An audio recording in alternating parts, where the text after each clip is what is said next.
Hello, good afternoon, ma'am.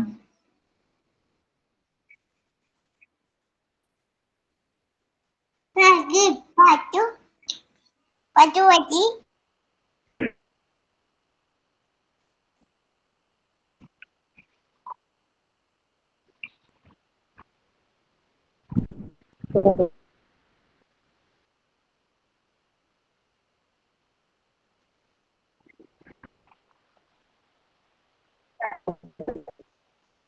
Good afternoon, ma'am.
Good afternoon.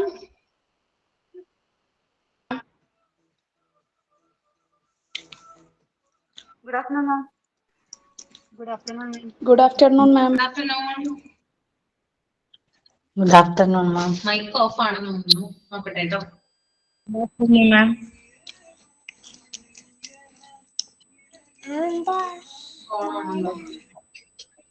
Okay, എല്ലാവർക്കും good afternoon കേട്ടോ. Good afternoon, ma'am. Good afternoon, ma'am.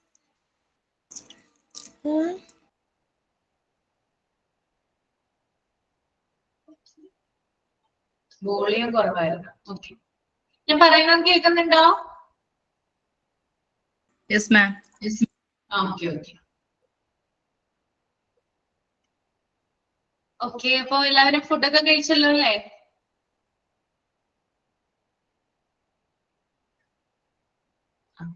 Okay, food കഴിക്കാത്തവരുണ്ട്.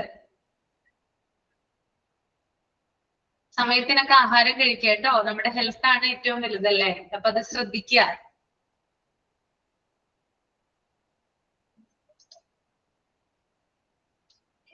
Okay, കഴിഞ്ഞ ക്ലാസ്സിൽ എടുത്ത കാര്യങ്ങളൊക്കെ വായിച്ചു നോക്കിയായിരുന്നു. സംശയങ്ങൾ അന്ന് കുറച്ചു പേർക്ക് സംശയങ്ങൾ ഉണ്ടായിരുന്നു. അത് ക്ലിയർ ചെയ്യാത്ത ആരെങ്കിലും ഉണ്ടോ? ഇനി എന്തെങ്കിലും അതിന്റെ ക്ലാരിഫിക്കേഷൻ വേണോ? കഴിഞ്ഞ ക്ലാസ്സിൽ പറഞ്ഞ കാര്യങ്ങൾ എന്തെങ്കിലും ഒരു ക്ലാരിറ്റി ലഭിക്കാത്ത ആരെങ്കിലും ഉണ്ടെങ്കിൽ ചോദിക്കാം.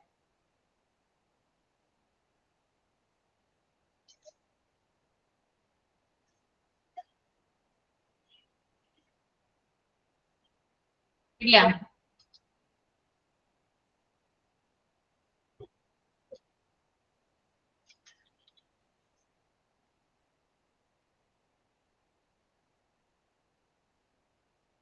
ഓക്കെ, അപ്പൊ നമുക്ക് സ്റ്റാർട്ട് ചെയ്യാം.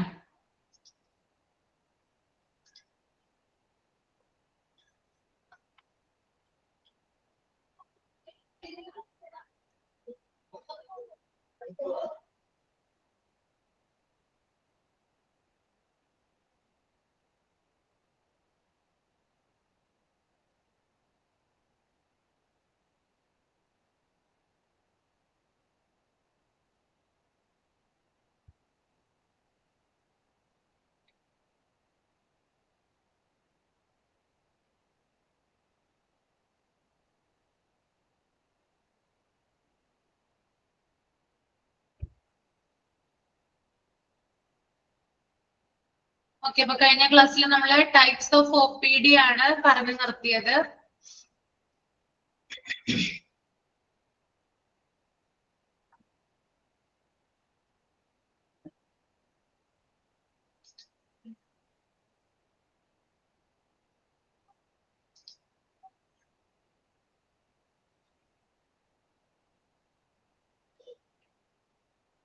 Okay types of O P ഡിയിൽ സെൻട്രലൈസ്ഡ് ഔട്ട് പേഷ്യന്റ് സർവീസ് പറഞ്ഞിട്ടുണ്ടായിരുന്നു. അതുകൂടാതെ ഡീസെൻട്രലൈസ്ഡ് ഔട്ട് പേഷ്യന്റ് സർവീസ് പറഞ്ഞിട്ടുണ്ടായിരുന്നു.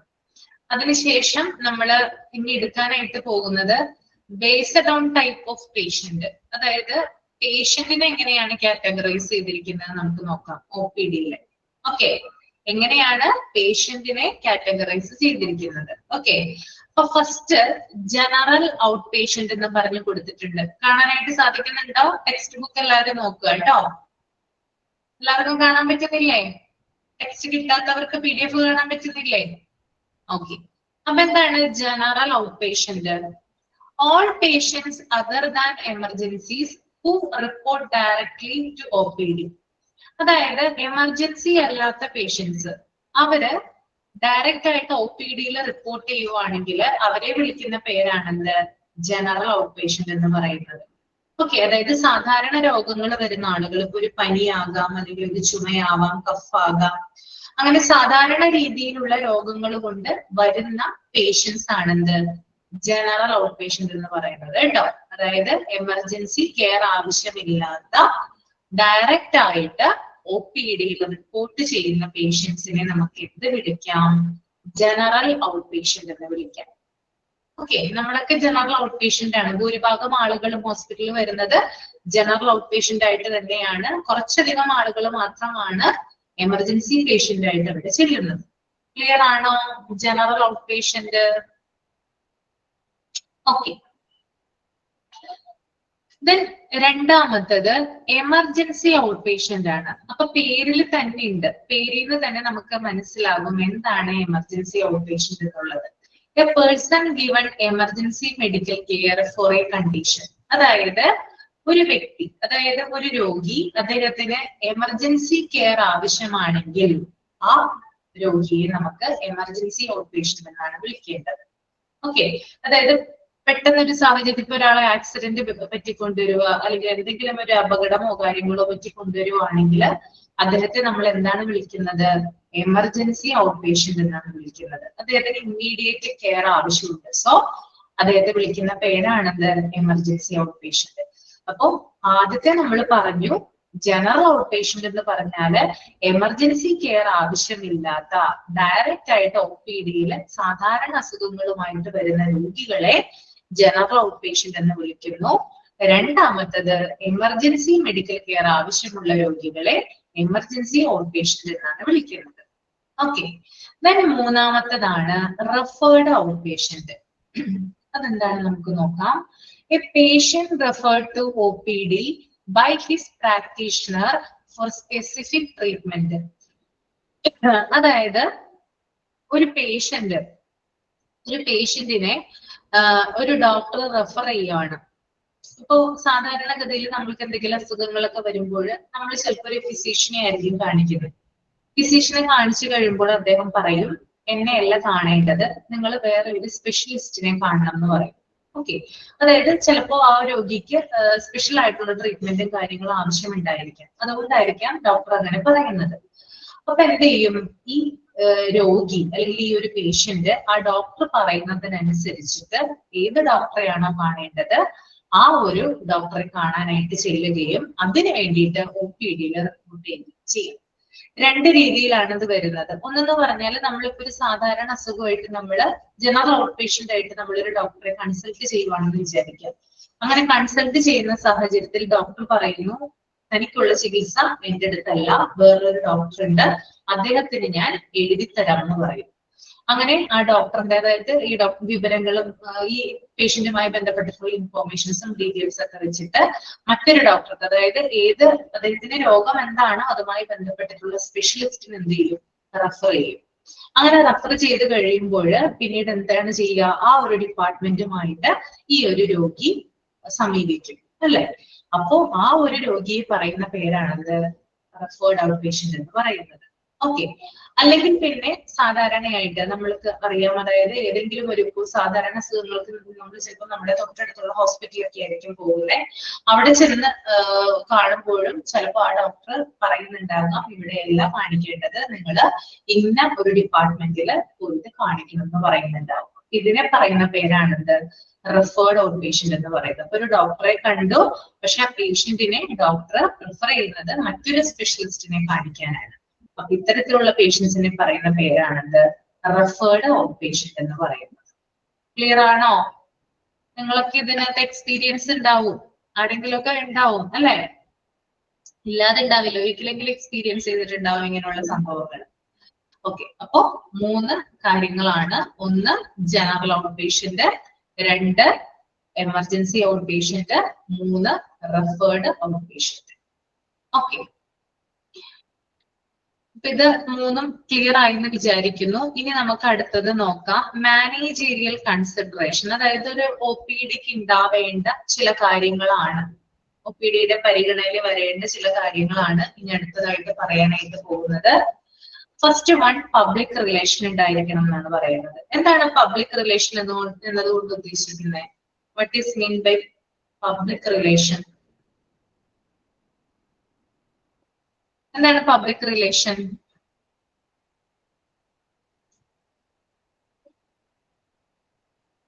പബ്ലിക് റിലേഷൻ എന്താ?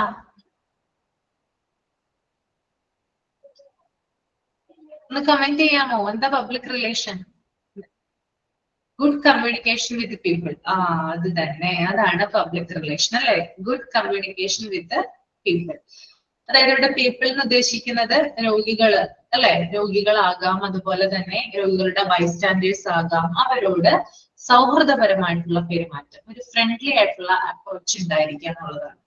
ഒ പി ഡിയിൽ വർക്ക് ചെയ്യുന്ന സ്റ്റാഫുകളാണെങ്കിലും, അല്ലെങ്കിൽ എന്താ പറയാ ഡോക്ടറുടെ ഭാഗത്താണെങ്കിലും, അതുപോലെ മറ്റ് നഴ്സിംഗ് സ്റ്റാഫുകളുടെ ഭാഗത്തു നിന്നാണെങ്കിലും, റിസപ്ഷൻ പോലുള്ള സ്ഥലത്തെ, അങ്ങനെയുള്ള ധാരാളം ഏരിയകളുണ്ട് ഒ പി ഡിയിൽ. അപ്പൊ ഇത്തരത്തിലുള്ള ആളുകളിൽ നിന്ന്, അതായത് അവിടെ വർക്ക് ചെയ്യുന്ന സ്റ്റാഫുകളിൽ നിന്ന് നല്ല രീതിയിലുള്ള ഒരു ഫ്രണ്ട്ലി അപ്രോച്ച് ഉണ്ടാവുക എന്നുള്ളതാണ് പബ്ലിക് റിലേഷന്റെ മീനിങ് വരുന്നത് കേട്ടോ. ഓക്കെ, പേഷ്യൻസിനോടും പേഷ്യൻസിന്റെ ബൈസ്റ്റാൻഡേഴ്സിനോടും ഫ്രണ്ട്ലി അപ്രോച്ച് ഉണ്ടാവുക, that is public relation. Then രണ്ടാമത്തെന്ന് പറഞ്ഞാല് വാംത്ത് ആണ്. എന്താണ് വാംത്ത് എന്ന് ഉദ്ദേശിക്കുന്നത്? What is mean by warmth?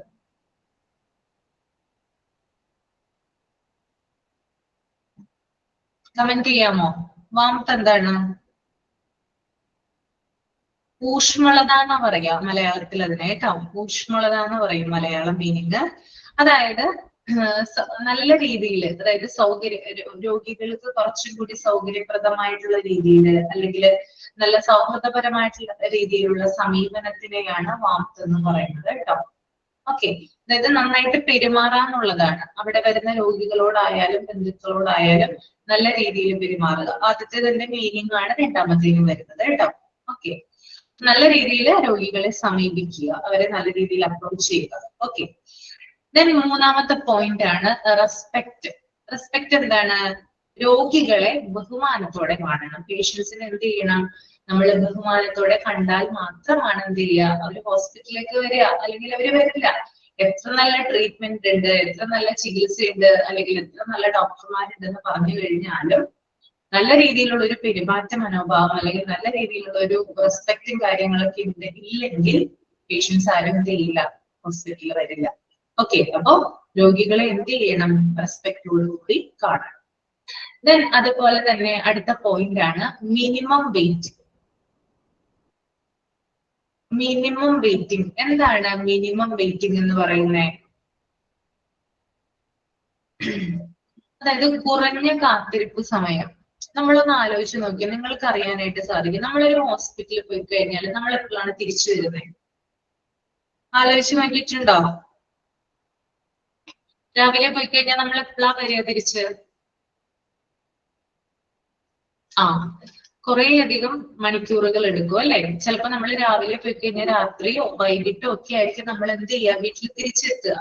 അപ്പൊ എല്ലാവർക്കും ഉള്ളൊരു ബുദ്ധിമുട്ടാണ് എന്ത്, കുറെ അധികം സമയം നമ്മൾ ആശുപത്രിയിൽ സ്പെൻഡ് ചെയ്യുക എന്നുള്ളത്. അപ്പൊ ഒ പി ഡി നൽകേണ്ട ഒരു കാര്യമാണ് എന്ത്, അതായത് ആളുകളെ കുറച്ച് സമയം വെയിറ്റ് ചെയ്യിപ്പിക്കുക എന്നുള്ളതാണ്. അതായത് അവരെ മുഷിപ്പിക്കാതെ കുറച്ച് സമയം മാത്രം വെയിറ്റ് ചെയ്യിപ്പിക്കുക എന്നുള്ള ഒരു റൂൾ എന്ത് ചെയ്യണം, ആശുപത്രി ഫോളോ ചെയ്യേണ്ടതാണ്. That is minimum waiting. Okay, next one cleanliness. എന്താണ്, അതായത് ആശുപത്രി OPD അല്ലെങ്കിൽ ആശുപത്രി പരിസരങ്ങളൊക്കെ എന്ത് ചെയ്യണം, വൃത്തിയായിട്ടിരിക്കണം അല്ലെ. നല്ല വൃത്തിയായിട്ട് നീറ്റ് ആയിട്ടിരിക്കണം, നല്ല രീതിയിൽ ശുചിത്വം ഹൈജീൻ ഉണ്ടായിരിക്കണം. അതൊക്കെ എന്താണ് OPD ചെയ്യേണ്ട കാര്യങ്ങളാണ്. പിന്നെ അതുപോലെ തന്നെ ഗുഡ് ആംബിയൻസ്, നല്ല ഒരു അന്തരീക്ഷം ഉണ്ടാകണം അല്ലെ. നമ്മൾ കയറി ചെല്ലുമ്പോൾ തന്നെ എന്താണ്, നല്ലൊരു അന്തരീക്ഷം ഉണ്ടാകണം എന്ന് പറയുന്നത്. അതായത് നമ്മൾ കയറി ചെല്ലുന്ന സമയത്ത് നമുക്കറിയാം ഈ ആശുപത്രികളിലൊക്കെ അധികം ഒച്ചപ്പാടും കാര്യങ്ങളൊന്നും ഉണ്ടാവില്ല അല്ലെ. ഉണ്ടാവാറുണ്ടോ? വലിയ വലിയ ശബ്ദങ്ങളോ കാര്യങ്ങളൊക്കെ ഉണ്ടാവാറുണ്ടോ? ഇല്ല, എപ്പോഴും സൈലന്റ് ആയിട്ടല്ലേ ഉണ്ടാവുക. ഒന്ന് ഓർത്ത് നോക്കിയേ, വലിയ രീതിയിലുള്ള ഒച്ചപ്പാടുകളും കാര്യങ്ങളൊക്കെ ആശുപത്രി ചെല്ലുമ്പോൾ ഉണ്ടാവാറുണ്ടോ? ഒരിക്കലും ഇല്ല അല്ലെ. ഒരു നല്ലൊരു അന്തരീക്ഷമായിരിക്കും ഉണ്ടാകുന്നത് അല്ലെ. ഓക്കെ, അതുകൊണ്ടാണ് ഗുഡ് ആംബിയൻസ് വേണം എന്ന് പറയുന്നത് കേട്ടോ. ഓക്കെ, പിന്നെ അതുപോലെ തന്നെ നെക്സ്റ്റ് വൺ ക്യാൻറ്റീൻ ആണ്. അതായത് ഭക്ഷണത്തിനുള്ള സൗകര്യം ഉണ്ടായിരിക്കണം. ഓക്കെ, അതായത് പേഷ്യൻസിനായാലും അവരുടെ കൂടെ വരുന്ന ബൈസ്റ്റാൻഡേഴ്സിനായാലും വിശക്കുമ്പോൾ ഭക്ഷണം കഴിക്കാനുള്ള സൗകര്യം അവിടെ ഉണ്ടായിരിക്കണം. എനിക്ക് തോന്നുന്നു എല്ലാ ഹോസ്പിറ്റലുകളിലും എന്തുണ്ട്, ക്യാൻറ്റീൻ ഉണ്ട് അല്ലെ. ചെറിയ ഹോസ്പിറ്റലുകൾ അല്ലെങ്കിൽ ചെറിയ ക്ലിനിക്കുകളാണെങ്കിൽ പോലും തൊട്ടടുത്തൊരു ചായക്കട ഉണ്ടാവും അല്ലെ. അവിടെ ചായ കടികൾ അങ്ങനെ എല്ലാ സാധനങ്ങളൊക്കെ ഉണ്ടാവും അല്ലെ. അപ്പൊ വലിയ വലിയ ക്യാൻറ്റീനുകൾ എന്നല്ല പറയുന്നത്, ഏതൊരു ഹോസ്പിറ്റലാണെങ്കിലും ഇത് ചെറുതായാലും വലുതായാലും അതിന്റെ വലിപ്പത്തിനനുസരിച്ച് അല്ലെങ്കിൽ അതിന്റെ സൗകര്യത്തിനനുസരിച്ചിട്ടുള്ള ഒരു ക്യാൻറ്റീൻ ഉണ്ടായിരിക്കണം. ഓക്കെ, പേഷ്യന്റ് ഹിയറിംഗ് ആണ്. അതായത് രോഗിയുടെ പ്രശ്നം കരുതലോടെ കേൾക്കുക. അതായത് നമ്മൾ ഹോസ്പിറ്റലിൽ വർക്ക് ചെയ്യുമ്പോൾ നമ്മൾ റിസപ്ഷൻ, ഞാൻ പറഞ്ഞിട്ടുണ്ടോ എന്ന് അറിയില്ല, റിസപ്ഷനിലൊക്കെ വർക്ക് ചെയ്യുന്ന സമയത്ത് ഒരു റിസപ്ഷനിസ്റ്റിന് അല്ലെങ്കിൽ മറ്റുള്ള സ്റ്റാഫുകൾക്ക് ഉണ്ടായിരിക്കേണ്ട ഒരു പ്രധാനപ്പെട്ട കാര്യമാണ് ഹിയറിംഗ് എന്ന് പറയുന്നത്. മറ്റുള്ളവരെ കേൾക്കുക. അതായത് രോഗികൾ വരുന്നത് പല വിധത്തിലുള്ള ക്യൂരിയോസിറ്റി, എക്സൈറ്റ്മെന്റ്, ഭയങ്കരമായിട്ടുള്ള പേടി, അങ്ങനെയുള്ള കാര്യങ്ങളൊക്കെ ആയിട്ടായിരിക്കും രോഗികൾ വരുന്നത്. അപ്പൊ ഇങ്ങനെ വരുമ്പോൾ ചില രോഗികൾക്ക് ഭയങ്കരമായിട്ടുള്ള ദേഷ്യം ഉണ്ടാവാം, ചിലവര് ഭയങ്കരമായിട്ട് കരയുന്നുണ്ടാകാം. അപ്പൊ അവർക്ക് പറയാനുള്ള കാര്യം എന്താണ്, അത് കേൾക്കുക എന്നുള്ളത് നമ്മുടെ ഡ്യൂട്ടിയാണ്. ഓക്കെ, അപ്പൊ അവര് പറയുന്നതിന് മുമ്പായിട്ട് നമ്മൾ റിപ്ലൈ കൊടുക്കട്ടെ. നമ്മൾ അവരെ പറയാനായിട്ട് സമ്മതിക്കാതിരിക്കേണ്ട. നമ്മൾ എന്ത് ചെയ്യിപ്പിക്കണം, അവരെ കൊണ്ട് പറയിപ്പിക്കണം. അവര് പറഞ്ഞു കഴിഞ്ഞിട്ട് വേണം നമ്മൾ സംസാരിക്കാനായിട്ട്. പേഷ്യന്റ് ഹിയറിംഗ് എന്ന് പറയുന്നത് ഇമ്പോർട്ടന്റ് ആണ്. ദെൻ അതുപോലെ തന്നെ നെക്സ്റ്റ് വൺ ആണ് വെന്റിലേഷൻ. വെന്റിലേഷൻ എന്താണ്, അതായത് മതിയായിട്ടുള്ള വായു സഞ്ചാരം ഉണ്ടാവുക അല്ലെ. നല്ല രീതിയിൽ എയറൊക്കെ പാസ് ചെയ്യുന്ന രീതിയിലായിരിക്കണം ഈ ഒരു ഹോസ്പിറ്റൽ ഏരിയ അല്ലെങ്കിൽ OPD ഏരിയ ഉണ്ടാവേണ്ടത്. ഓക്കെ, വെന്റിലേഷൻ ഉണ്ടാകണം. പിന്നെ അതുപോലെ തന്നെ വാട്ടർ സപ്ലൈ. വാട്ടർ സപ്ലൈ എന്ന് പറഞ്ഞാല് നമ്മൾക്ക് കുടിവെള്ളത്തിനുള്ള അല്ലെങ്കിൽ നമ്മൾക്ക് ജലത്തിനുള്ള സൗകര്യം ഉണ്ടായിരിക്കണം. ജലസേചന സൗകര്യങ്ങൾ ഉണ്ടായിരിക്കണം എന്നാണ് പറയുക. അതായത് പ്രോപ്പർ ആയിട്ട് വെള്ളം ഉണ്ടാകണം. നമുക്കറിയാം എല്ലാ ആശുപത്രിയിലെ എല്ലാ വിഭാഗങ്ങൾക്കും പ്രവർത്തിക്കുന്നതിന് എന്ത് വേണം, വാട്ടർ അത്യാവശ്യമാണ്. വേണ്ടേ, വാട്ടർ വേണ്ടേ? പേഷ്യൻസിനായാലും കൂടെ വരുന്നവർക്കായാലും അവിടെ വർക്ക് ചെയ്യുന്നവർക്കായാലും എന്ത് വേണം, വാട്ടർ ആവശ്യമാണ്. അപ്പോ വാട്ടർ സപ്ലൈ എന്ന് പറയുന്നത് ഇമ്പോർട്ടന്റ് ആയിട്ടുള്ള കാര്യമാണ്. നെക്സ്റ്റ് വൺ എന്ന് പറയുന്നത് OPD ടൈമിങ്സ് ആണ്. അതായത് കൃത്യമായിട്ടുള്ള സമയക്രമം പാലിക്കുക എന്നുള്ളതാണ്. OPDക്ക് ഇന്ന ടൈം ഉണ്ട്, അതായത് ഇത്ര മണി തുടങ്ങി ഇത്ര മണി വരെയാണ് ഓരോ കാര്യങ്ങൾ അവർ ചെയ്യുന്നത്. അപ്പൊ ആ സമയത്തിനനുസരിച്ച് കാര്യങ്ങൾ ചെയ്തു തീർക്കുക എന്നുള്ളത് വളരെ വളരെ ഇമ്പോർട്ടന്റ് ആയിട്ടുള്ള ഒരു കാര്യമാണ്. ഓക്കെ, ക്ലിയർ ആണല്ലോ? ഓക്കെ അല്ലേ?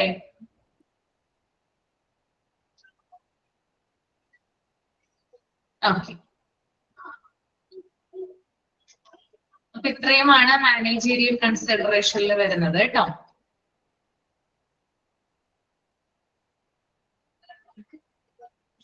ഇനി അടുത്തത് ഒരു ഫ്ലോ ചാർട്ട് കൊടുത്തിട്ടുണ്ട്, അതൊന്ന് നിങ്ങൾ നോക്കിക്കോളൂ കേട്ടോ എന്താണെന്ന്.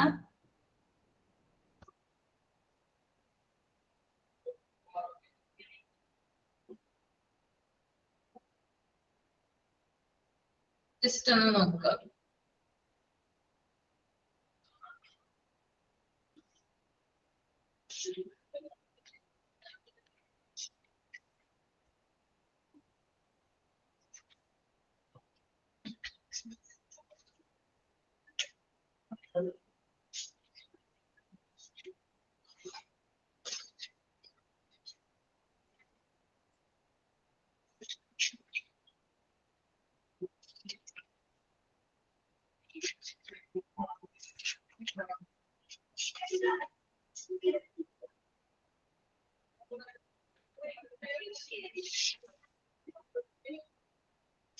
ഏതെങ്കിലും മനസ്സിലാവുന്നുണ്ടോ നോക്കിക്കഴിഞ്ഞിട്ട്?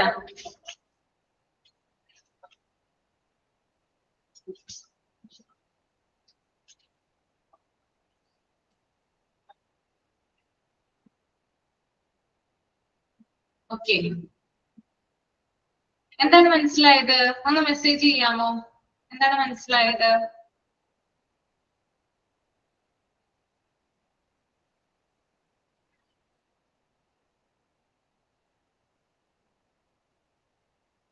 OPD പ്രോസസ് ആണല്ലേ?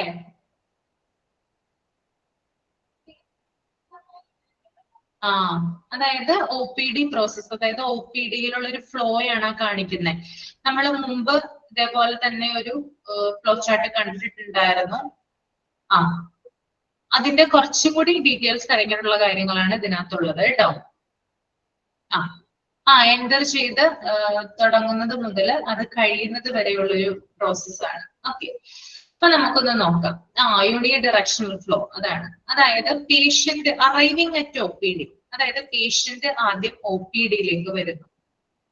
ദെൻ രണ്ടാമത് റിസപ്ഷനിൽ ചെല്ലുന്നു. ഓക്കെ, അപ്പൊ നിങ്ങളൊന്ന് മനസ്സിലൊന്ന് ഇമാജിൻ ചെയ്യുക. ഫസ്റ്റ് വൺ, OPD-യിലേക്ക് പേഷ്യന്റ് വരുന്നു, റിസപ്ഷനിൽ ചെല്ലുന്നു, അദ്ദേഹത്തിന്റെ പേര്, അഡ്രസ്, മൊബൈൽ നമ്പർ എന്നിവ കൊടുത്തിട്ട് രജിസ്ട്രേഷൻ ചെയ്യുന്നു. രജിസ്ട്രേഷൻ ചെയ്തതിന് ശേഷം അദ്ദേഹത്തിന് ഇഷ്യൂ ഓഫ് ടോക്കൺ നമ്പർ, ഒരു ടോക്കൺ നമ്പർ കിട്ടുന്നു. ഓക്കെ, ഈ ടോക്കൺ നമ്പറുമായിട്ട് അദ്ദേഹം നേരെ ചെല്ലുന്നത് വെയിറ്റിംഗ് റൂമിലാണ്. ആരുടെ വെയിറ്റിംഗ് റൂമിലാണ്? അതായത് ഡോക്ടറുടെ കൺസൾട്ടേഷൻ മുറിയുടെ വെയിറ്റിംഗ് റൂമിലാണ് ചെയ്യുന്നത്. ഓക്കെ, ദെൻ അവിടെ കുറെ നേരം വെയിറ്റ് ചെയ്യുന്നു. ദെൻ കൺസൾട്ടേഷൻ വിത്ത് ഡോക്ടർ, അതിനുശേഷം അദ്ദേഹത്തിന്റെ ടോക്കൺ നമ്പർ അനുസരിച്ച് അദ്ദേഹത്തിന്റെ നമ്പർ ആകുമ്പോൾ അദ്ദേഹം എന്ത് ചെയ്യുന്നു? ഡോക്ടറെ കാണാനായിട്ട് അകത്തേക്ക് ചെല്ലുന്നു. ദെൻ ഇഷ്യൂവൻസ്, അതിനുശേഷം കൺസൾട്ടേഷൻ വിത്ത് ഡോക്ടർ, അതിനുശേഷം രണ്ട് കാര്യങ്ങൾ വരുന്നുണ്ട് ലെഫ്റ്റ് സൈഡിലായിട്ട്, അത് ഞാൻ പറയാം. ഡോക്ടറെ കൺസൾട്ട് ചെയ്ത് കഴിയുമ്പോൾ സ്വാഭാവികമായും നമുക്കറിയാം, അതായത് ഈ പേഷ്യന്റിന്റെ ഹെൽത്ത് ഇഷ്യൂ എന്താണോ അതിനനുസരിച്ചിട്ട് എന്ത് ചെയ്യും? ഡോക്ടർ മരുന്ന് പ്രിസ്ക്രൈബ് ചെയ്യും. അതിനെയാണ്, പ്രിസ്ക്രിപ്ഷൻ ചീട്ടിനെയാണ് മെഡ്ചിറ്റ് എന്ന് പറയുന്നത് കേട്ടോ. ഓക്കെ, ഡോക്ടർ കൊടുക്കുന്ന പ്രിസ്ക്രിപ്ഷനെയാണ് മെഡ്ചിറ്റ് എന്ന് പറയുന്നത്. അത് ഇഷ്യൂ ചെയ്യുന്നുണ്ടെന്നാണ് പറയുന്നത്. അപ്പൊ നമുക്ക് രണ്ട് വിധത്തിൽ ഇതിനെ നമുക്ക് ക്ലാരിഫൈ ചെയ്യാം. രണ്ട് തരത്തിലാണ് ഇവിടെ ഫ്ലോ വരുന്നത്. സാധാരണ ഒരു രോഗി ഹോസ്പിറ്റലിൽ ചെല്ലുമ്പോൾ സാധാരണ ഉണ്ടാവുന്ന ഒരു സംഭവമാണ്, OPD-യിൽ ചെല്ലുന്നു, റിസപ്ഷനിൽ ചെല്ലുന്നു, രജിസ്ട്രേഷൻ ചെയ്യുന്നു, ടോക്കൺ നമ്പർ കിട്ടുന്നു, പിന്നെ വെയിറ്റിംഗ് റൂമിൽ ഇരിക്കുന്നു, ഡോക്ടറെ കൺസൾട്ട് ചെയ്യുന്നു, അതിനുശേഷം ഡോക്ടറുടെ കയ്യിൽ നിന്ന് പ്രിസ്ക്രിപ്ഷൻ വാങ്ങിക്കുന്നു, പിന്നീട് അതുമായിട്ട് ഫാർമസിയിൽ പോകുന്നു, അവിടെ നിന്നും ഒരു ടോക്കൺ നമ്പർ കിട്ടുന്നു, പിന്നെ അവിടെ വെയിറ്റ് ചെയ്യുന്നു, അതിനുശേഷം മരുന്നുകൾ വാങ്ങിക്കുന്നു, പിന്നീട് രോഗി ഡിപ്പാർച്ചർ ചെയ്യുന്നു, അതായത് തിരിച്ചു പോകുന്നു. ഓക്കെ, മനസ്സിലായോ പറഞ്ഞത്? ഇത്രയും കാര്യങ്ങൾ ഇവിടെ ഉണ്ട് കേട്ടോ. ഒന്നും കൂടി ഞാൻ പറഞ്ഞു തരാം. അറൈവിംഗ് അറ്റ് OPD എന്ന് പറയുന്നത്, OPD-യിലേക്ക് പേഷ്യന്റ് ചെല്ലുന്നു, പിന്നീട് റിസപ്ഷൻ വരുന്നുണ്ട്, റിസപ്ഷനിലേക്ക് പോകുന്നു. രജിസ്ട്രേഷൻ എന്ന് പറയുന്നത് രോഗിയുടെ വിവരങ്ങൾ വെച്ചിട്ട്, അതായത് പേര്, നമ്പർ, അഡ്രസ് ഒക്കെ വെച്ചിട്ട് രജിസ്ട്രേഷൻ ചെയ്യുന്നു. അതിനുശേഷം അദ്ദേഹത്തിന് ഒരു ടോക്കൺ നമ്പർ കിട്ടുന്നു. ദെൻ വെയിറ്റിംഗ് റൂം, അതായത് കുറച്ചു നേരം അദ്ദേഹം വെയിറ്റ് ചെയ്യുന്നു. ദെൻ കൺസൾട്ടേഷൻ വിത്ത് ഡോക്ടർ, പിന്നീട് അദ്ദേഹത്തിന്റെ ഡോക്ടറുമായിട്ട് കൺസൾട്ട് ചെയ്യുന്നു. ദെൻ ഇദ്ദേഹത്തിന്റെ രോഗവിവരങ്ങളൊക്കെ കേട്ടിരിക്കുന്ന ഡോക്ടർ അതിനനുസരിച്ച് പ്രിസ്ക്രിപ്ഷൻ എഴുതുന്നു. That is issuance of med chit. അതിനുശേഷം ആ പ്രിസ്ക്രിപ്ഷനുമായിട്ട് ഒന്നില്ലെങ്കിൽ പ്രിസ്ക്രിപ്ഷൻ നേരിട്ട് കൊടുക്കാം, അല്ലെങ്കിൽ ചിലപ്പോൾ കമ്പ്യൂട്ടർ വഴിയാകാം പാസ് ചെയ്യുന്നത്. അപ്പൊ എന്ത് ചെയ്യുന്നു? നേരെ ഫാർമസിയിലേക്ക് ചെല്ലാനായിട്ട് പറയുന്നു. Then arriving at pharmacy. Okay, then അവിടെ ചെന്ന് കഴിയുമ്പോഴും എന്ത് കിട്ടുന്നുണ്ട്? ഒരു ടോക്കൺ നമ്പർ കിട്ടുന്നുണ്ട്. ഈ ടോക്കൺ നമ്പറുമായിട്ട് എന്ത് ചെയ്യണം? രോഗി വെയിറ്റ് ചെയ്യണം. അതിനുശേഷമാണ് ആ ടോക്കൺ നമ്പർ വിളിക്കുമ്പോൾ രോഗി എന്ത് ചെയ്യേണ്ടത്? ഫാർമസി കൗണ്ടറിൽ ചെന്ന് ബില്ല് അടച്ചിട്ട് എന്ത് ചെയ്യേണ്ടത്? മരുന്ന് വാങ്ങേണ്ടത്. അതിനുശേഷം തിരിച്ചു പോകും. ഓക്കെ, അപ്പൊ ഇതാണ് സാധാരണ ഒരു രീതി എന്ന് പറയുന്നത്. ഓക്കെ, ഇത് ഞാൻ പറഞ്ഞത് വളരെ സ്ട്രെയിറ്റ് ആയിട്ടുള്ള ഒരു ഫ്ലോ ആണ്. അത് മനസ്സിലായോ നിങ്ങൾക്ക്? ഹരിത ചോദിക്കുന്നുണ്ട് ഇൻവെസ്റ്റിഗേഷൻ എന്താണ്. ഹരിത ഞാൻ പറഞ്ഞു തീർന്നിട്ടില്ല, ആദ്യത്തെ ഫ്ലോ ആണ് പറഞ്ഞിരിക്കുന്നത്. ഇൻവെസ്റ്റിഗേഷൻ ഒക്കെ ഇനി വഴിയെ പറയാം. ഓക്കെ, അപ്പൊ നമ്മൾ ഡയറക്റ്റ് ആയിട്ട്, അതായത് ഒരു സാധാരണ അസുഖമൊക്കെ ആയിട്ട് ചെല്ലുന്ന ഒരാൾക്കാണെങ്കിൽ ഇങ്ങനെയാണ്, ഈ ഒരു ഫ്ലോ ആണ് പറയുന്നത്. ഇനി കുറച്ചും കൂടി കോംപ്ലിക്കേഷൻ ഉള്ള പേഷ്യൻസ് ഉണ്ടാവാറുണ്ട് അല്ലെ. എല്ലാവരും സാധാരണ അസുഖമായിട്ടായിരിക്കില്ല ചിലപ്പോൾ പോകുന്നത്. ചിലർക്ക് ബ്ലഡ് ടെസ്റ്റും കാര്യങ്ങളൊക്കെ വേണ്ടി വരാം. ഇനി അങ്ങനെയുള്ള പേഷ്യൻസിനാണെങ്കിൽ വേറൊരു ഫ്ലോ ആണുള്ളത്. ആ ഫ്ലോ ആണ് താഴെ 2 കോളങ്ങളിലായിട്ട് കൊടുത്തിരിക്കുന്നത്. ഒന്ന് ഇൻവെസ്റ്റിഗേഷൻ എന്ന് കൊടുത്തിട്ടുണ്ട്, മറ്റൊന്ന് റെഫറൽ SPL എന്നാണ് കൊടുത്തിരിക്കുന്നത്. ദാറ്റ് മീൻസ് റെഫറൽ സ്പെഷ്യലിസ്റ്റ്, അതായത് റെഫർ ടു സ്പെഷ്യലിസ്റ്റ്. അതാണ് അതിന്റെ മീനിങ് വരുന്നത് കേട്ടോ. അത് ഞാൻ പറഞ്ഞു തരാം എങ്ങനെയാണെന്ന്. ഇതേപോലെ തന്നെ ആദ്യം തുടങ്ങാം. OPD വരുന്നു, റിസപ്ഷനിൽ ചെല്ലുന്നു, രജിസ്ട്രേഷൻ ചെയ്യുന്നു, ടോക്കൺ നമ്പർ കിട്ടുന്നു, വെയിറ്റിംഗ് റൂമിൽ ഇരിക്കുന്നു, ഡോക്ടറെ കൺസൾട്ട് ചെയ്യുന്നു. ഇവിടം വരെ നിർത്തുക. അതിനുശേഷം പിന്നീട് ഞാൻ പറഞ്ഞ കാര്യങ്ങളുണ്ട്, അത് അവിടെ നിന്ന് ഒന്ന് മായ്ച്ചു കളയ തൽക്കാലത്തേക്ക്. ഡോക്ടറെ കൺസൾട്ട് ചെയ്ത് കഴിയുമ്പോൾ ഡോക്ടർക്ക് ഇദ്ദേഹത്തിന്റെ രോഗകാരണം പിടികിട്ടുന്നില്ല. ഉടനെ തന്നെ അദ്ദേഹം മരുന്ന് എഴുതാതെ എന്താ ചെയ്യുന്നേ?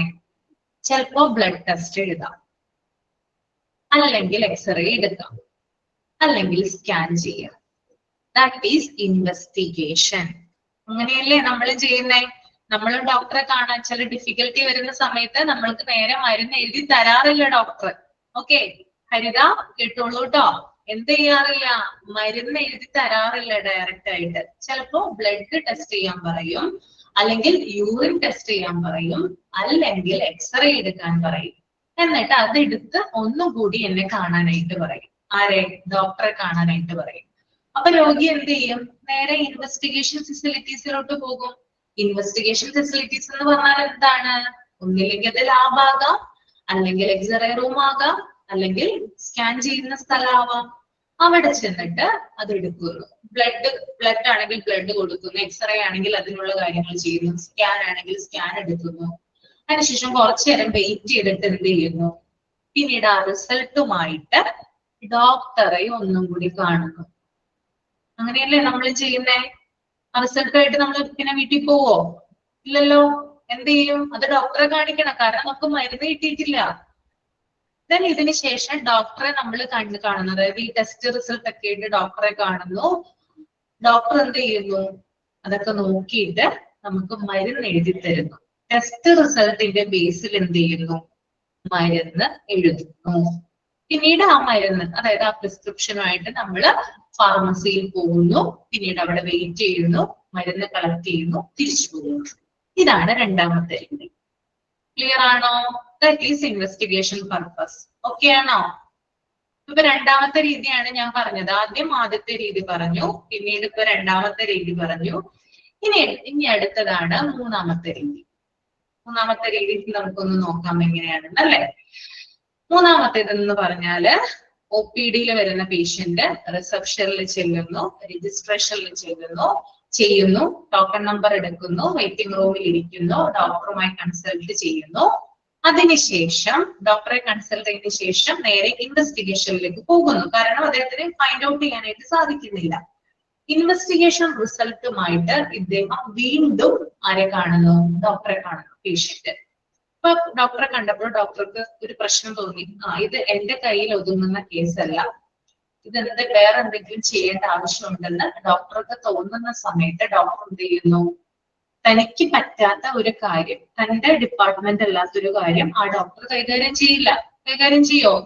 ഒരു ഫിസിഷ്യൻ ചെയ്യേണ്ട കാര്യം, അതായത് ഒരു ഓർത്തോപീഡിക്സ് ആയിട്ടുള്ള ഒരു സർജൻ ചെയ്യേണ്ട കാര്യം ഒരു ഫിസിഷ്യൻ ചെയ്യോ? ഒരിക്കലും ഇല്ല. അപ്പൊ അദ്ദേഹത്തിന് തോന്നും, വേറെ ഡോക്ടറെ കൺസൾട്ട് ചെയ്യിക്കണം എന്നൊരു തോന്നൽ വരും ഈ ഡോക്ടർക്ക്. അപ്പൊ എന്ത് ചെയ്യും? സ്പെഷ്യലിസ്റ്റിന് റെഫർ ചെയ്യും. അങ്ങനെ ഡോക്ടർ അവിടെ അപ്പൊ മരുന്നൊന്നും എഴുതുന്നില്ല കേട്ടോ. മരുന്നും കാര്യങ്ങളും യാതൊന്നും തന്നെ എഴുതുന്നില്ല. ഇദ്ദേഹം എന്ത് ചെയ്യണത്? എന്തെങ്കിലും സങ്കീർണത അല്ലെങ്കിൽ ഭയങ്കരമായിട്ടുള്ള ഡിഫിക്കൽട്ടീസ് ഒക്കെ ഉള്ള സന്ദർഭത്തിലാണ് ഇങ്ങനെ ചെയ്യുന്നത്.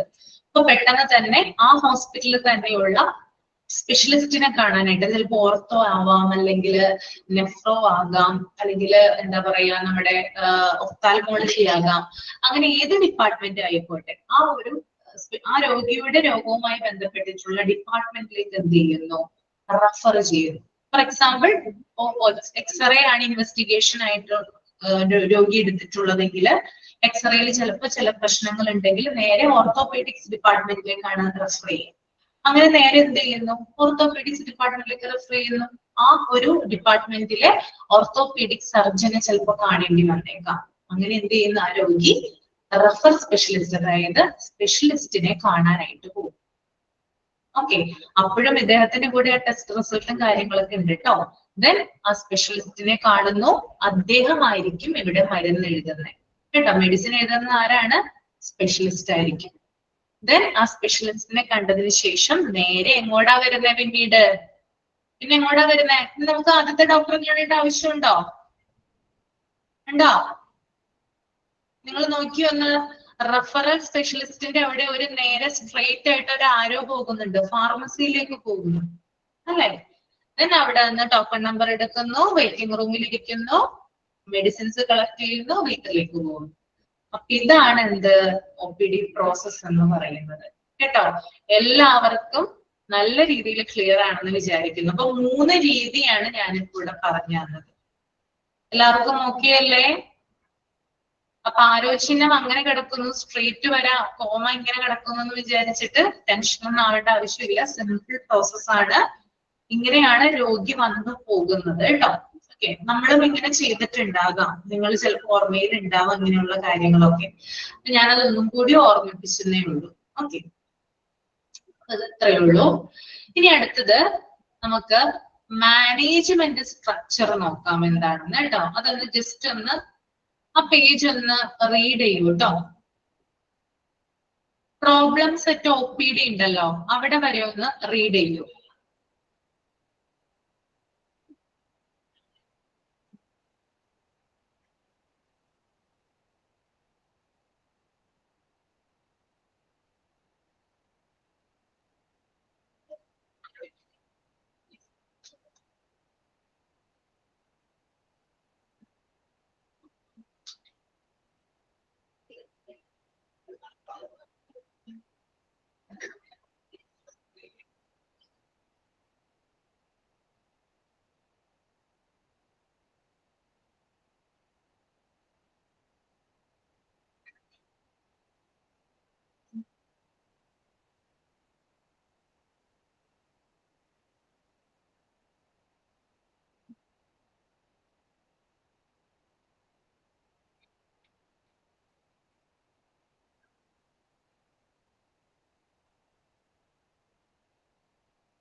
ഓക്കെ, ഇപ്പൊ മാനേജ്മെന്റ് സ്ട്രക്ചർ എന്താണെന്ന് നോക്കാം നമുക്ക്.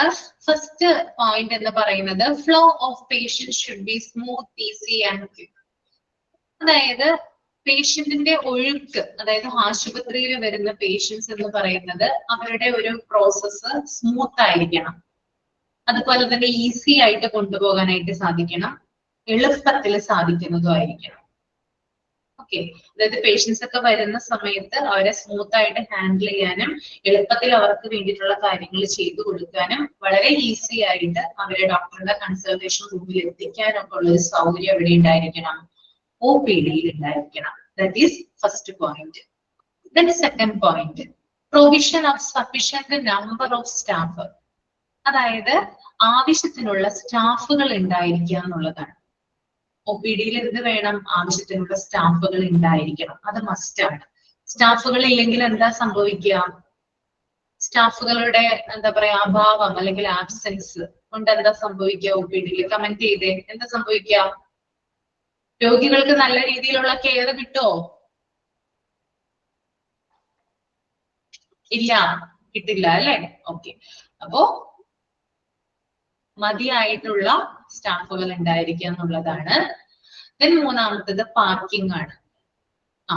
പാർക്കിംഗ് സൗകര്യം ഉണ്ടായിരിക്കണം. കാരണം ധാരാളം രോഗികൾ വരുന്നതാണ്. അപ്പൊ അവരുടെ വാഹനങ്ങള് അല്ലെ, ഇപ്പൊ മുമ്പത്തെ പോലെ അല്ല, ആരും നടന്നിട്ടും ബസ്സിനൊന്നും അല്ല വരുന്നത്.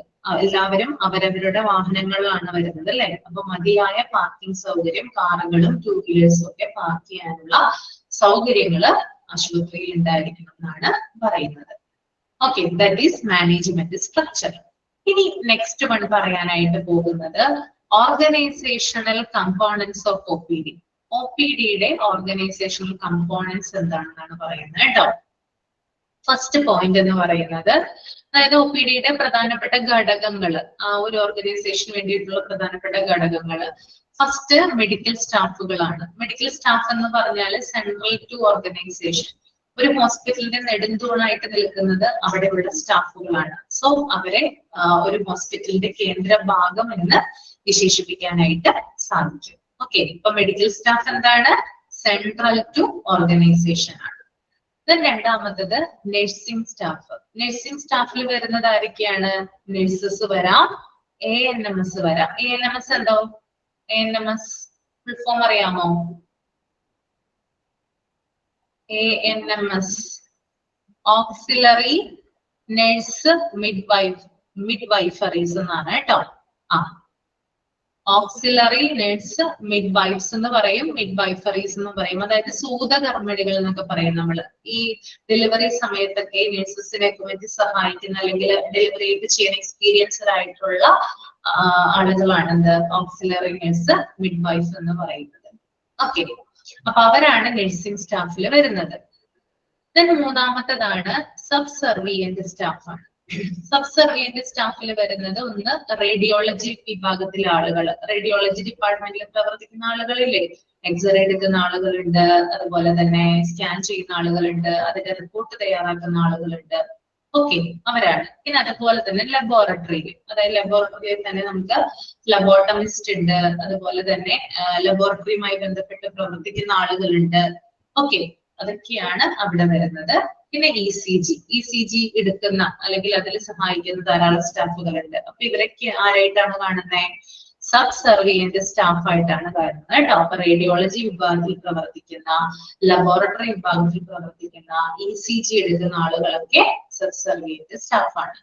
പിന്നെ നാലാമത്തേത് എന്ന് പറഞ്ഞാൽ ക്ലറിക്കൽ സ്റ്റാഫാണ്. അതായത് ക്ലറിക്കൽ ജോലികൾ ചെയ്യുന്ന സ്റ്റാഫുകളാണ് ക്ലറിക്കൽ സ്റ്റാഫ് എന്ന് പറയുന്നത്. ഓക്കെ, ഇത്രയും കാര്യങ്ങൾ ഓക്കെയാണോ? ഓക്കെയാണ്. Okay,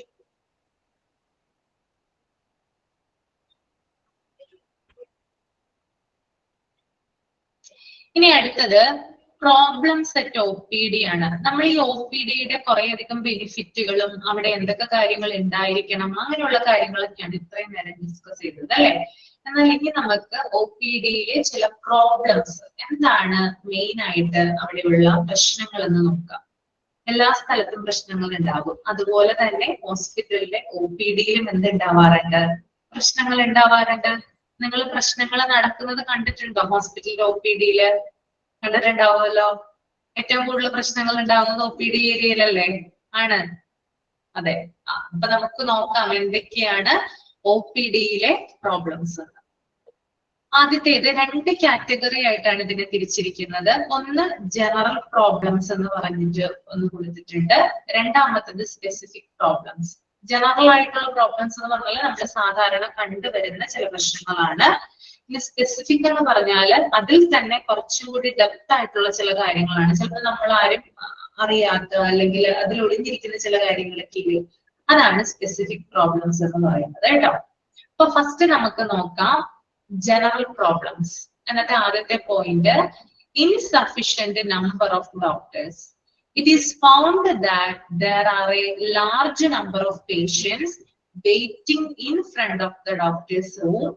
This is mainly due to insufficient number of doctors to serve as compared to the number of patients who arrive at the clinic.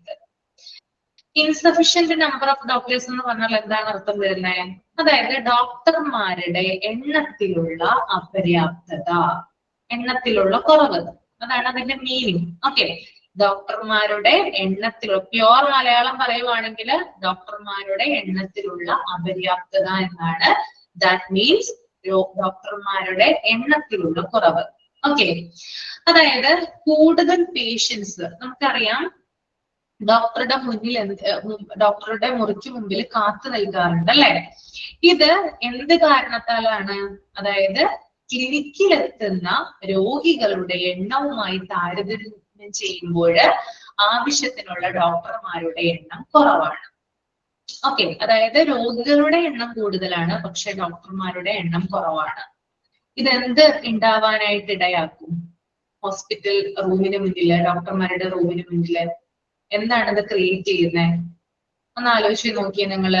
ഡോക്ടർമാരുടെ എണ്ണം കുറവ്, എന്നാൽ രോഗികളുടെ എണ്ണം കൂടുതല്. അപ്പൊ എന്തുണ്ടാവാനാണ് ഇവിടെ സാധ്യത കൂടുതല്?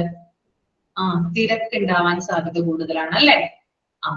നമുക്കറിയാം ഈ നമ്മള് ഈ ഗവൺമെന്റ് ഹോസ്പിറ്റലൊക്കെ പോകുന്ന സമയത്ത് നമുക്ക് ശരിക്കും അത് അറിയാനായിട്ട് സാധിക്കും. ഗവൺമെന്റ് ഹോസ്പിറ്റലൊക്കെ പോയിട്ടുള്ള ആളുകൾ ഉണ്ടാവും? ഒന്ന് ഹാൻഡ് റൈസ് ചെയ്തേ. ഉണ്ടാവും? ഉണ്ട് അല്ലെ. അവിടെ നമുക്ക് ഈ ഒരു കാര്യം കാണാനായിട്ട് സാധിക്കും. കണ്ടിട്ടുണ്ട് അല്ലെ? യെസ്. അതായത് ഗവൺമെന്റ് ഹോസ്പിറ്റൽ എന്നൊക്കെ പറയുമ്പോൾ ധാരാളം ആളുകളാണ് വരുന്നത്. നമുക്കറിയാം, കാരണം നമുക്ക് ഫ്രീ ആണ് അവിടെ. നമുക്ക് ഒപ്പിച്ചിട്ട് മാത്രം പൈസ കൊടുത്ത് മേടിച്ച് അല്ലെ, ഒരു 5 രൂപയോ 10 രൂപയോ കൊടുത്തു കഴിഞ്ഞാൽ നമുക്ക് ഒപ്പിച്ചിട്ട് കിട്ടും. അതിനുശേഷം നമുക്ക് ഫ്രീ ആയിട്ട് എന്ത് ചെയ്യാം? ഡോക്ടറെ കൺസൾട്ട് ചെയ്യാം. അതിനുശേഷം ഡോക്ടർ മരുന്ന് എഴുതി തരും. അവിടെ തന്നെ ഫാർമസി ഉണ്ട്, അവിടെ നിന്നും ധാരാളം മരുന്നുകൾ കിട്ടും. ഇനി ഇല്ലാത്ത മരുന്നുകൾ മാത്രം നമ്മൾ എന്ത് ചെയ്താൽ മതി? പുറത്തു നിന്ന് മേടിച്ചാൽ മതി. അങ്ങനെയല്ലേ പ്രോസസ്സ്? ആണോ? പിന്നെ എക്സ്റേ, ബ്ലഡ് ടെസ്റ്റ് പോലുള്ള കാര്യങ്ങള് നമ്മുടെ പുറത്തെ ലബോറട്ടറിയിൽ നിന്നും കുറച്ചും കൂടി പൈസ കുറവിന് നമുക്ക് ചെയ്യാനായിട്ട് സാധിക്കും. ഓക്കെ, ഇതൊക്കെയാണ് മെയിൻ ആയിട്ടുള്ള ഫെസിലിറ്റീസ് എന്ന് പറയുന്നത് ഔട്ട് പേഷ്യന്റ് ആയിട്ടുള്ള ഒരാൾക്ക്. അപ്പോ ഇങ്ങനെ വരുമ്പോൾ ചിലപ്പോ 2 or 3 ഡോക്ടേഴ്സ് ആയിരിക്കും ആകെ ഉണ്ടാവുക. ചിലപ്പോ 2 ഡോക്ടർമാരൊക്കെ ഉള്ള ദിവസം ഉണ്ട്, ചിലപ്പോ 1 ഡോക്ടർമാരൊക്കെ ഉള്ള ദിവസം വരെ ഉണ്ടാവാറുണ്ട്. ജനറൽ ഒ പിയിലൊക്കെ ആണെങ്കിൽ, ഇപ്പൊ ഫിസീഷ്യനെ കാണാനൊക്കെ ആണെങ്കിൽ ചിലപ്പോ 3 ഡോക്ടർ ഇരിക്കേണ്ട സ്ഥാനത്ത് ചിലപ്പോ 1 or 2 ഡോക്ടർ ആയിരിക്കും ഇരിക്കുന്നത്. അപ്പൊ ഇങ്ങനെയുള്ള സമയത്ത് അവരുടെ എണ്ണത്തേക്കാൾ 10 മടങ്ങ് കൂടുതലാണ് എന്ത് വരുന്നത്? അവിടെ വരുന്ന പേഷ്യൻസ് എന്ന് പറയുന്നത്. അപ്പൊ ഇങ്ങനെ ഇവര് വന്ന് നിൽക്കുമ്പോൾ സ്വാഭാവികമായിട്ടും ആ ഡോക്ടറുടെ മുറിക്ക് മുന്നിൽ ഭയങ്കരമായിട്ടുള്ള തിരക്ക് രൂപപ്പെടാനായിട്ട് ഇടയാകും. ഓക്കെ, രോഗികൾ കുറെ നേരം വെയിറ്റ് ചെയ്യേണ്ടി വരും. ചിലവര് ക്യൂ നിൽക്കും. ചില ആളുകളുണ്ട് ചിലപ്പോ നമ്പർ സിസ്റ്റം ആയിരിക്കും, ഇലക്ട്രോണിക് നമ്പർ സിസ്റ്റം ആയിരിക്കും ഉണ്ടായിരിക്കുന്നത്. എന്നിരുന്നാൽ കൂടിയും അവിടെ ഇരിക്കാത്ത ആളുകളുണ്ട്. അത് നിങ്ങൾ ശ്രദ്ധിച്ചിട്ടുണ്ടോ? ഇരിക്കില്ല, നിൽക്കും. എന്തുകൊണ്ടാ? ഒരു പേടിയാണ്. ഡോക്ടറെ കാണാൻ പറ്റിയില്ലെങ്കിലോ, നമ്പർ എങ്ങാനും കഴിഞ്ഞു പോയാലോ എന്നുള്ളൊരു ഭയമാണ് ആള്. കാരണം അത്രയും അധികം രാവിലെ തന്നെ ഒക്കെ കഷ്ടപ്പെട്ടിട്ടാണ് എന്ത് വരുന്നത്, ഇവര് വരുന്നത്. ഏർലി മോർണിംഗ് വന്നു കഴിഞ്ഞാലാണ് എന്ത് കിട്ടുക? ചീട്ട് കിട്ടുക. എന്നാൽ മാത്രമേ ഡോക്ടറെ കാണാനായിട്ട് പറ്റുള്ളൂ. ഇത്ര നമ്പർ എന്നുണ്ട്, ടോക്കൺ എത്രയെന്നുണ്ട്. അത് കഴിഞ്ഞാൽ പിന്നെ ടോക്കൺ കൊടുക്കില്ല. അപ്പൊ ഇതൊക്കെ ഓർത്തിട്ട് എന്ത് ചെയ്യും? അതിരാവിലെ തന്നെ പേഷ്യൻസ് വരും, അവരിങ്ങനെ കാത്തു നിൽക്കും. അത് കുറെ നേരം ക്യൂ നിന്ന് കഴിഞ്ഞിട്ടാണ് എന്ത് ചെയ്യുന്നത്? ഡോക്ടർക്ക് ടോക്കൺ കിട്ടുന്നത്. ഇനി ടോക്കൺ കിട്ടിക്കഴിഞ്ഞാലും രാവിലെ ഇപ്പൊ ഒരു 8 മണിക്കൊക്കെ ആയിരിക്കും സാധാരണ ഒ പി തുടങ്ങുന്നത്, അല്ലെങ്കിൽ 7 മണിക്കൊക്കെ ആയിരിക്കും ഒ പി തുടങ്ങുന്നത്. പേഷ്യൻസ് 5 മണി 5:30 4 മണി മെഡിക്കൽ കോളേജിലൊക്കെ ആണെങ്കിൽ നമ്മൾ കാണുന്നതാണ് വെളുപ്പിനെ. അതായത് ചിലവര് രാത്രി വന്ന് അവിടെ തന്നെ കിടക്കും, അതായത് വരാന്തയിലൊക്കെ കിടക്കും, അല്ലെങ്കിൽ എവിടെയെങ്കിലും സ്റ്റേ ചെയ്തിട്ട് വെളുപ്പിന് 2 മണി 1 മണിയൊക്കെ ആവുമ്പോൾ ഒ പിയുടെ മുന്നില് കാണാനായിട്ട് സാധിക്കും. കാരണം അത്രയും ഇതുണ്ട്. കാരണം നമുക്കറിയാം, അതായത് ഡോക്ടേഴ്സ് ഇത്രയധികം എക്സ്പേർട്ട്, അതായത് ഗവൺമെന്റ് ഹോസ്പിറ്റൽ അല്ലെങ്കിൽ ഗവൺമെന്റ് ഡോക്ടേഴ്സ് ഒക്കെ എന്ന് പറയുന്നത് വളരെയധികം എക്സ്പേർട്ട് ആയിട്ടുള്ള എക്സ്പീരിയൻസ്ഡ് ആയിട്ടുള്ള ഡോക്ടേഴ്സ് ആണ്. അപ്പൊ അവരെയൊക്കെ ഫ്രീ ആയിട്ട് കാണാന്ന് പറയുന്നത് വളരെ വലിയ കാര്യമായിട്ട് കാണുന്ന രോഗികളുണ്ട്. അപ്പോ ഇത്തരത്തില് ഡോക്ടർമാരുടെ കുറവ് കൊണ്ട് രോഗികളുടെ എണ്ണം കൂടുതലാണെങ്കിൽ അത് ഹോസ്പിറ്റലിന്റെ ഡോക്ടറുടെ റൂമിന് മുന്നിൽ തിരക്ക് സൃഷ്ടിക്കാനായിട്ട് കാരണമാകും. ഓക്കെ, അപ്പൊ എപ്പോഴും എന്ത് ചെയ്യണം, അതായത് രോഗികളുടെ എണ്ണത്തിന് ആനുപാതികമായിരിക്കണം, ഒരു പ്രൊപ്പോർഷൻ ഉണ്ടായിരിക്കണം. രോഗികളുടെ എണ്ണത്തിന് ആനുപാതികമായിട്ടുള്ള ഒരു ഡോക്ടേഴ്സിന്റെ എണ്ണം ഹോസ്പിറ്റലുകളിൽ ഉണ്ടായിരിക്കണം എന്നാണ് പറയുന്നത്. അതായത് ഇപ്പൊ 100 രോഗികൾക്ക് 2 ഡോക്ടർ അല്ലെങ്കിൽ 200 രോഗികൾക്ക് 4 ഡോക്ടർ, ആ ഒരു രീതിയിൽ ഉള്ളൊരു പ്രപ്പോർഷൻ അവിടെ ഉണ്ടായിരിക്കണം, OPD-യിൽ ഉണ്ടായിരിക്കണം. പക്ഷെ അങ്ങനെ ഉണ്ടാവാറില്ല. നമ്മൾ എല്ലായിടത്തും കാണുന്നതാണ് ഡോക്ടേഴ്സ് എന്ന് പറയുന്നത് വളരെയധികം കുറവായിരിക്കും ഉണ്ടാവുക. ശരിയല്ലേ ഞാൻ പറഞ്ഞത്? നിങ്ങൾ യോജിക്കുന്നുണ്ടോ? ഉണ്ട്. ഓക്കെ, അപ്പൊ അതാണ് കേട്ടോ അവിടെ പറയുന്നത്. ദെൻ രണ്ടാമത്തത് ഇൻഅപ്രോപ്രിയേറ്റ് അപ്പോയിന്റ്മെന്റ് സിസ്റ്റം ആണ്. അത് നമുക്ക് എന്താണെന്ന് നോക്കാം. Appointment patient has no priority over non-appointment patient. This creates congestion in the clinic during the beginning of the day. അതായത് അപ്പോയിന്റ്മെന്റ് എടുത്ത ഒരാൾക്ക് അപ്പോയിന്റ്മെന്റ് എടുക്കാത്ത ഒരു പേഷ്യന്റിനേക്കാൾ പ്രയോറിറ്റി, മുൻഗണന ലഭിക്കുന്നില്ല. ഞാൻ പറയുന്ന കാര്യം ശ്രദ്ധിക്കണം. അപ്പോയിന്റ്മെന്റ് എടുത്ത ഒരു രോഗിക്ക് അപ്പോയിന്റ്മെന്റ് എടുക്കാത്ത ഒരു പേഷ്യന്റിനേക്കാൾ പ്രയോറിറ്റി അഥവാ മുൻഗണന ലഭിക്കുന്നില്ല. എന്തുകൊണ്ടാണ് അങ്ങനെ ചെയ്യുന്നത്?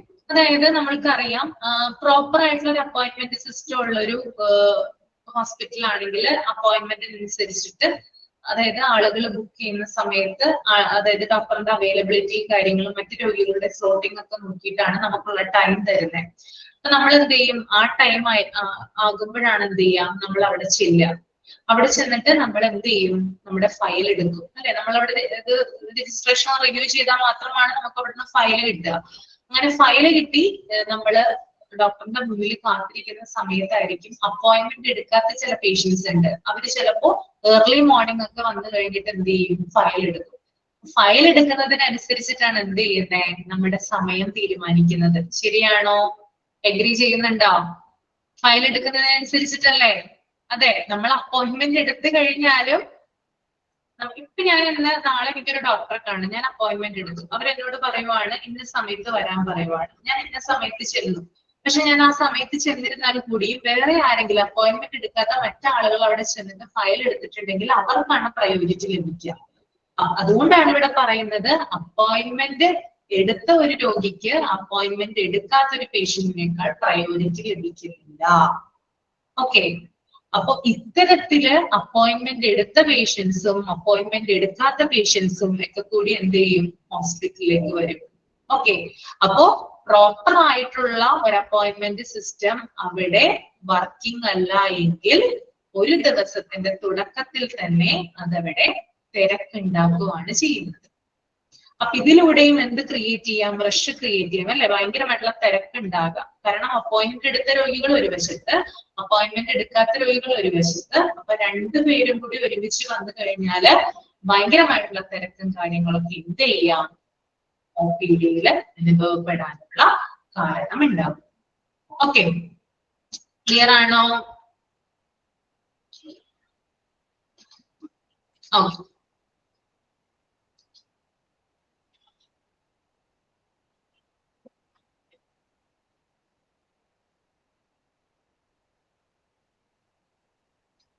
അപ്പൊ നമുക്ക് ഇന്ന് ഇത്രയും എടുത്താൽ മതി. ഞാൻ ഈ മൈക്ക് ഓൺ ചെയ്യാം, അല്ലെങ്കിൽ നിങ്ങൾക്ക് ഡൗട്ട് ഉണ്ടെങ്കിൽ അത് ക്ലിയർ ചെയ്യാൻ പറ്റില്ല താമസിച്ചു കഴിഞ്ഞാല്. മൈക്ക് ഓൺ ചെയ്തോട്ടെ? ഓക്കെ,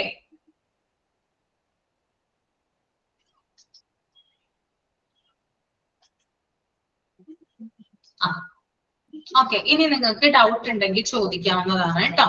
ഞാൻ ജനറൽ പ്രോബ്ലംസ് 2 പോയിന്റ് വരെയാണ് നിർത്തിയത്.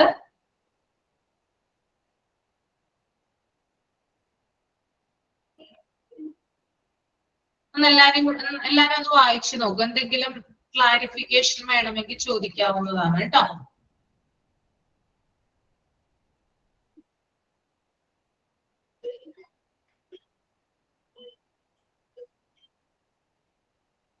PDF സ്ക്രോൾ ചെയ്യാം.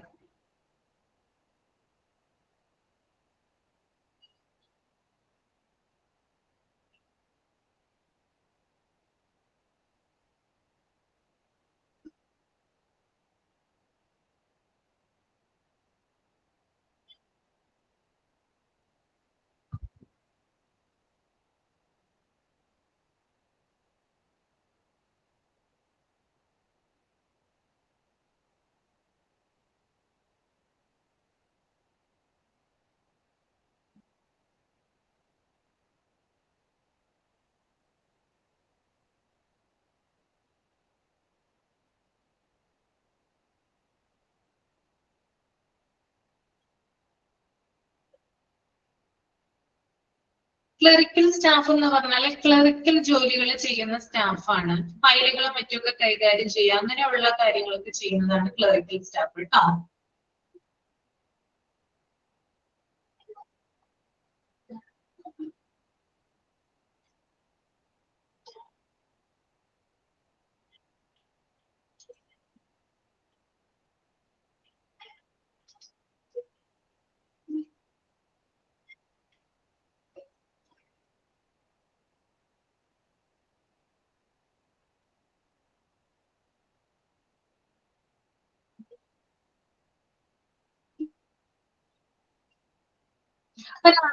OPDയുടെ പ്രോസസ് ഒന്ന് പറയാമോ?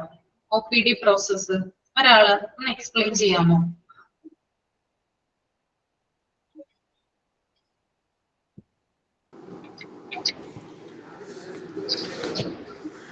ഹലോ.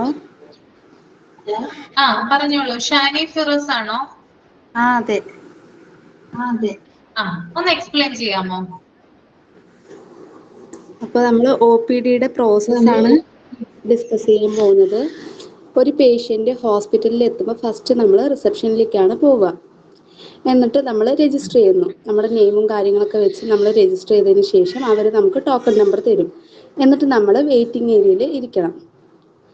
അതിനുശേഷം ഡോക്ടറിനെ കൺസൾട്ട് ചെയ്യാൻ വേണ്ടി പോകുമ്പോൾ ഒന്നില്ലെങ്കിൽ ഡോക്ടർ ഡയറക്റ്റ് ആയിട്ട് നമുക്ക് മരുന്നോ കാര്യങ്ങളോ എന്തെങ്കിലും പ്രിസ്ക്രൈബ് ചെയ്യും. അതല്ലാന്ന് വെച്ചാൽ ഫർദർ ആയിട്ട് വല്ല ഇൻവെസ്റ്റിഗേഷനോ കാര്യങ്ങളൊക്കെ നടത്തണമെന്നുണ്ടെങ്കിൽ, അതായത് ലാബ് ടെസ്റ്റ്, ബ്ലഡ് ടെസ്റ്റ്, അങ്ങനെ എന്തെങ്കിലുമൊക്കെ സ്കാനിങ്, എക്സ്റേ അങ്ങനെ എന്തെങ്കിലുമൊക്കെ നടത്തണമെന്നുണ്ട് പറഞ്ഞാൽ ഫർദർ ഇൻവെസ്റ്റിഗേഷനായിട്ട് ഡോക്ടർ നമ്മളെ റെഫർ ചെയ്യുന്നു. എന്നതിന് ശേഷം ഒന്നില്ലെങ്കിൽ ആ ഡോക്ടറിൻ്റെ കയ്യിൽ ആവുന്നില്ലെങ്കിൽ മാത്രം നമ്മളെ വേറൊരു ഡിപ്പാർട്ട്മെൻറ്റിലേക്ക്, സ്പെഷ്യലായിട്ട് നമ്മളെ വേറൊരു ഡിപ്പാർട്ട്മെൻറ്റിലേക്ക് റെഫർ ചെയ്യും. എന്നിട്ട് ആ ഡോക്ടർ നമുക്ക് മരുന്ന് അങ്ങനെ എന്തെങ്കിലും തരികയാണെങ്കിൽ പിന്നെ നമ്മൾ നേരിട്ട് ഫാർമസിയിലേക്ക് പോകുന്നു, ടോക്കൺ നമ്പർ എടുക്കുന്നു, വെയിറ്റിംഗ് ഏരിയയിൽ ഇരിക്കുന്നു. എന്നിട്ട് മെഡിസിൻ വാങ്ങിയതിന് ശേഷം നമ്മൾ എക്സിറ്റ് അടിക്കുന്നു.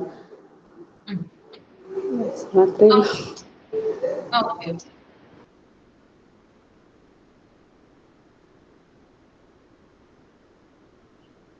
Okay. Then based on type of patient ആർക്കെങ്കിലും ഒന്ന് പറയാമോ? Based on type of patient.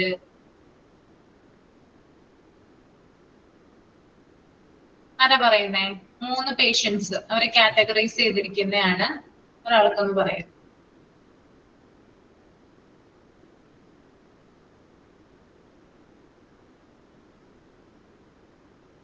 പറയുന്നില്ല. ഓക്കെ, ഡൗട്ടും കാര്യങ്ങളും ഉണ്ടോ എന്ന് നോക്കൂട്ടോ ആദ്യം. എന്തെങ്കിലും ഡൗട്ട് ഉണ്ടെങ്കിൽ ഇപ്പൊ ചോദിക്കണം, അല്ലെങ്കിൽ പിന്നെ അടുത്ത ടീച്ചർക്ക് കയറാനായിട്ട് ലേറ്റ് ആകും.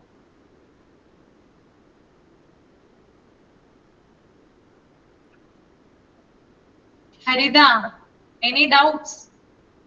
ഡൗട്ട് ഉണ്ടോ?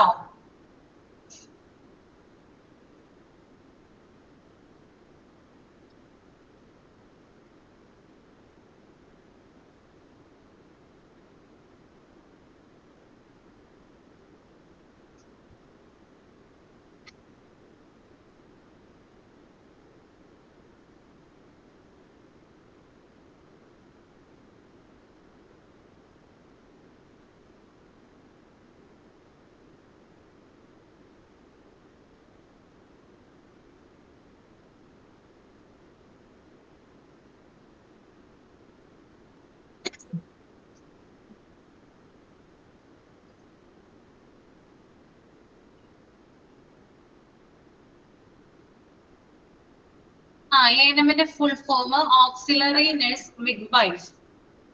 മിഡ്വൈഫറീസ് എന്ന് പറയും, മിഡ്വൈഫ് എന്നും പറയും കേട്ടോ. അതാണ് എസ് ചേർന്ന് നിൽക്കുന്നത് കേട്ടോ. ഓക്സിലറി നഴ്സ് മിഡ്വൈഫ് എന്ന് എഴുതിയാൽ മതി നിങ്ങൾ. ANM എന്നാ ചോദിക്കുള്ളൂ. എക്സാമിന് ചോദിക്കുവാണെങ്കിൽ ANM എന്നാ ചോദിക്കുള്ളൂ. What is the full form of ANM എന്ന് ചോദിച്ചാൽ ഓക്സിലറി നഴ്സ് മിഡ്വൈഫറി അല്ലെങ്കിൽ മിഡ്വൈഫ് അങ്ങനെ എഴുതാം. ഓക്കെ.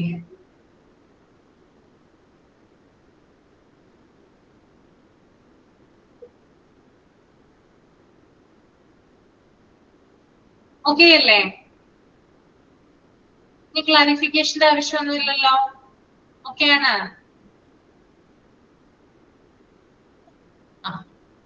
ഓക്കെ, അപ്പൊ നമുക്ക് വൈൻഡപ്പ് ചെയ്യാം അല്ലേ? ഇനി നമുക്ക് നാളെ കാണാം. അപ്പൊ ഇതിന്റെ തുടർച്ച, അതായത് ഇതിന്റെ കണ്ടിന്യൂഷൻ നമുക്ക് നാളെ എടുക്കാം കേട്ടോ. ഓക്കെ. അപ്പൊ okay, thank you so much. എല്ലാവർക്കും bye. Thank you, ma'am. Thank you. Thank you, ma'am. Thank you, ma'am. Thank you, ma'am. Thank U.